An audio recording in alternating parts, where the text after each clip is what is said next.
Imagine a flight 239 passengers और फिर सब कुछ गायब। ना कोई क्लू, ना कोई सिग्नल। हवा में ही एक पूरी फ्लाइट और उसके पैसेंजर्स खो जाते हैं। आज 10 सालों के बाद भी दुनिया की बेस्ट टेक्नोलॉजी के बावजूद हम नहीं जानते कि MH370 फ्लाइट और उसमें बैठे लोगों का क्या हुआ। आज हम डिस्कस करने जा रहे हैं दुनिया की सबसे बड़ी aviation mystery, Malaysian airlines flight MH370। 8 मार्च 2014 को कुआलालंपुर से बीजिंग के लिए उड़ने वाला ये प्लेन अपने डेस्टिनेशन तक कभी नहीं पहुंचा। एक ऐसे वक्त में जब प्लेन्स को हर पल सैटेलाइट्स और रडार्स ट्रैक करते हैं, एक पूरा प्लेन वैनिश हो गया।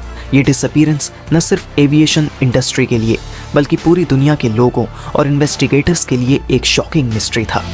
लेकिन सवाल ये है, आखिर हुआ क्या? अगर आपको लगता है ये एक नॉर्मल इंसिडेंट था तो give me some time and make sure you stick around till the end, क्योंकि हम देखेंगे कि कैसे एक पायलट के फैसले ने दुनिया के सामने एक ऐसी मिस्ट्री छोड़ दी जो आज तक अनसॉल्व्ड है। तो चलिए जानते हैं आज की इस पूरी वीडियो में।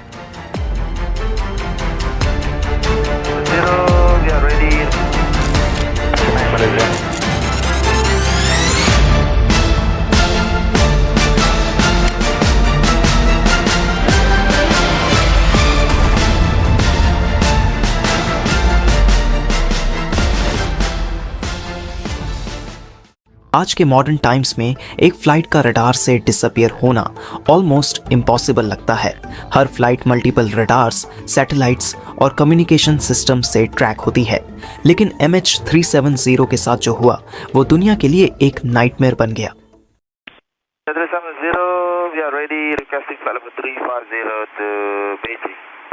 8 मार्च 2014 को 12:42 पर flight MH370 Kuala Lumpur international airport से बीजिंग के लिए टेक ऑफ करता है। इस प्लेन में टोटल 239 लोग मौजूद थे। 14 अलग अलग देशों से 227 पैसेंजर्स और 12 मलेशियन क्रू मेंबर्स, जिनमें 2 पायलट थे। एक कैप्टन जहारी अहमद शाह और दूसरा फरीक अब्दुल हमीद। 1:01 पर जब प्लेन 35,000 फीट की ऊंचाई पर पहुंचता है तो अपने पहले वे पॉइंट इगेरी के लिए सीधा उड़ने लगता है। यहाँ प्लेन मलेशियन कोस्ट लाइन को क्रॉस करता हुआ अब साउथ चाइना सी के पास आ जाता है। अब तक सब कुछ बिल्कुल ठीक चल रहा है। 1:07 पर ACARC ने अपना आखिरी डेटा ट्रांसमिट किया, जो एक ऑटोमेटेड सिस्टम है प्लेन के हेल्थ और परफॉर्मेंस डेटा को एयरलाइन तक भेजने का। इस टाइम भी सब नॉर्मल था। फिर रात के 1:15 पर लगभग टेक ऑफ के 45 मिनट बाद प्लेन इगरी के करीब पहुंचता है। इस टाइम पायलट्स को वियतनाम ATC से कांटेक्ट करने का इंस्ट्रक्शन मिलता है। Malaysian 370 contact Ho Chi Minh 120.99। फिर 1:19 पर पायलट जहारी ने वियतनाम की सिटी हो ची मिन एयर ट्रैफिक कंट्रोल को आखिरी बार रिस्पॉन्ड किया।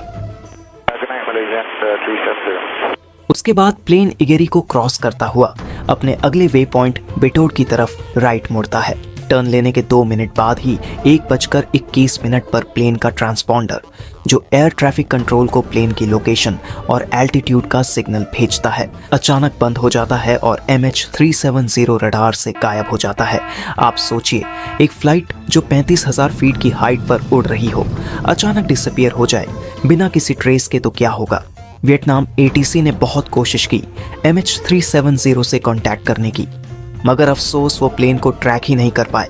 फिर 18 मिनट के बाद वियतनाम ATC ने कुआलालंपुर ATC से कांटेक्ट किया कि फ्लाइट MH370 रडार से गायब हो गई है। पूरे 2 घंटे बाद मलेशियन पुलिस ने पब्लिकली अनाउंस किया कि फ्लाइट MH370 अचानक गायब हो गई है और अंदेशा है कि प्लेन क्रैश हो गई है। देखते ही देखते सुबह हो गई और 6:30 बजे फ्लाइट MH370 को बीजिंग एयरपोर्ट पर लैंड हो जाना चाहिए था, मगर अफसोस फ्लाइट इज मिसिंग।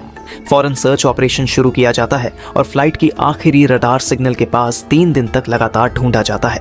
काफी छानबीन के बाद भी कोई सुराग नहीं मिलता और चौथे दिन खबर आती है कि फ्लाइट MH370 तो वहां क्रैश हुई ही नहीं थी। असल में जब ये प्लेन सिविलियन रडार से गायब होती है तो उसके बाद एक मिलिट्री रडार ने इसे ट्रैक किया था।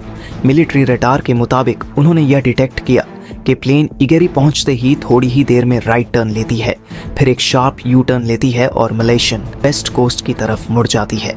2:22 तक मलेशियन मिलिट्री रडार ने प्लेन को ट्रैक किया, जब यह पेनंग के पास से राइट टर्न लेकर इंडियन ओशन से होकर अंडमान और निकोबार आइलैंड की तरफ जा रही थी। फिर प्लेन मिलिट्री रडार से भी अचानक गायब हो जाती है। इस हादसे ने पूरी दुनिया के लिए एक सवाल खड़ा कर दिया था कि आखिर MH370 इंडियन ओशन की तरफ क्यों जा रही थी और रेडर से बार बार अपना कनेक्शन क्यों खत्म कर रही थी। क्या प्लेन के ट्रांसपॉन्डर में खराबी आ गई थी या प्लेन हाईजैक हो चुका था? सवाल बहुत सारे थे मगर जवाब कोई नहीं जानता था। मलेशियन पुलिस ने सर्च ऑपरेशन शुरू किया और MH370 के सारे पैसेंजर्स का डेटा निकाला। तो एक और हैरान कर देने वाला इंसिडेंट सामने आता है कि उस प्लेन में 2 ऐसे लोग थे जो फेक आईडी बनाकर प्लेन में गए थे। फिर उनका बैकग्राउंड पता लगाया जाता है मगर ऐसा कुछ भी शो नहीं हुआ कि वो लोग आतंकवाद संगठन से जुड़े हों। फिर मलेशियन फोर्स ने ये अंदेशा लगाया कि अगर प्लेन हाईजैक होती तो अब तक हाईजैकर्स कुछ डिमांड जरूर करते, मगर ऐसा तो कुछ हुआ ही नहीं। इतने में ही कुछ दिनों बाद एक और चौंका देने वाली हकीकत सामने आई कि फ्लाइट MH370 सैटेलाइट से बार बार कनेक्शन जोड़ने की कोशिश कर रहा था। इस हकीकत ने एक और नया मोड़ लिया और पता चला कि उस दिन फ्लाइट ने तो अपना रूट चेंज किया था और इंडियन ओशन की तरफ जाने लगा था और बार बार सैटेलाइट से कनेक्शन करने की कोशिश कर रहा था। इसके बाद 8:19 तक सैटेलाइट डेटा के जरिए एक पिंग रिसीव होता रहा। ये MH370 का आखिरी सिग्नल था। इसके बाद प्लेन सैटेलाइट के कनेक्शन से भी बहुत दूर चला गया। प्लेन के डिसअपीयर होने के बाद दुनिया का सबसे बड़ा सर्च ऑपरेशन लॉन्च किया गया। 26 कंट्रीज ने मिलकर इस सर्च में हिस्सा लिया और सैटेलाइट्स, सबमरीन्स, सोनर सिस्टम्स और एडवांस्ड शिप्स का इस्तेमाल किया गया।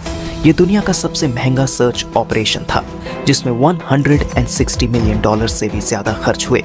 लेकिन शुरुआत के महीनों में कोई क्लू नहीं मिला। 1 साल के बाद जुलाई 2015 में एक छोटा टुकड़ा इंडियन ओशन के रियूनियन आइलैंड के कोस्ट पे मिला। यह MH370 का एक फ्लैपरॉन था जो प्लेन के विंग का पार्ट होता है। इस डिस्कवरी ने कंफर्म किया कि प्लेन ओशन में क्रैश हुआ होगा, लेकिन अब तक सिर्फ छोटे छोटे पार्ट्स ही मिले हैं। जरा सोच कर देखिए, 239 लोग और एक पूरा प्लेन, मगर किसी का कुछ पता नहीं चलता, सिर्फ छोटे छोटे टुकड़े मिलते हैं जो इस बड़े सर्च ऑपरेशन को और कॉम्प्लेक्स बना देते हैं। कुछ एक्सपर्ट्स का कहना है कि प्लेन को ऑटो पायलट पे सेट किया गया था जो प्लेन को इवेंचुअली इंडियन ओशन की गहराई में ले गया। लेकिन फिर हकीकत ये सामने आई कि प्लेन का ऑटो पायलट सिस्टम इतना शार्प टर्न नहीं ले सकता।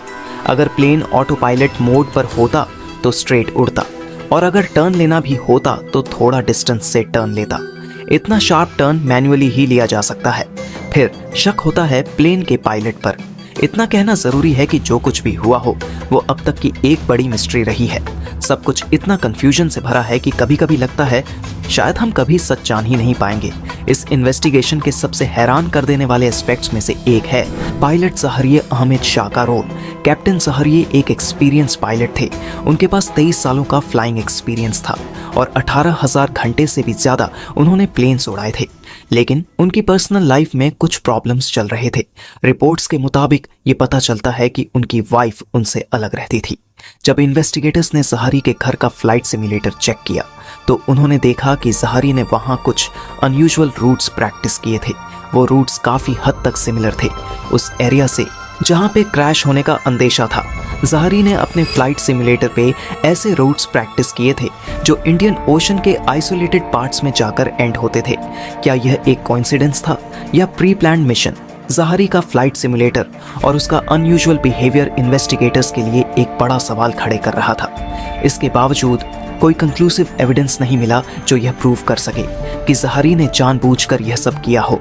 आपको क्या लगता है, क्या यह एक पायलट का एक्सीडेंट था या प्री प्लान्ड साजिश? अब तक आपको काफ़ी शॉकिंग डिटेल्स पता चली होंगी, लेकिन अब मैं आपको एक ऐसी माइंड ब्लोइंग थ्योरी के बारे में बताने वाला हूँ जो आपको सबसे ज़्यादा हैरान कर देगी। बस थोड़ा और इंतज़ार कीजिए। अगर आपको अब तक ये वीडियो इंटरेस्टिंग लग रहा है तो लाइक बटन ज़रूर दबाइए, और अगर आप ऐसे मिस्ट्रीज वीडियोस में इंटरेस्ट रखते हैं तो क्लिक मिस्ट्री को सब्सक्राइब करना ना भूलिए। आपके लाइक्स और सब्सक्राइब से हमें मोटिवेशन मिलता है और नए और इन्फॉर्मेटिव कंटेंट लाने में हेल्प मिलती है। अब बात करते हैं सबसे खौफनाक थ्योरी की। कुछ एविएशन एक्सपर्ट्स का मानना है कि कैप्टन जहारी ने जानबूझकर अपने पैसेंजर्स और क्रू मेंबर्स को डिप्रेशराइज कर दिया, जिससे सब बेहोश हो गए।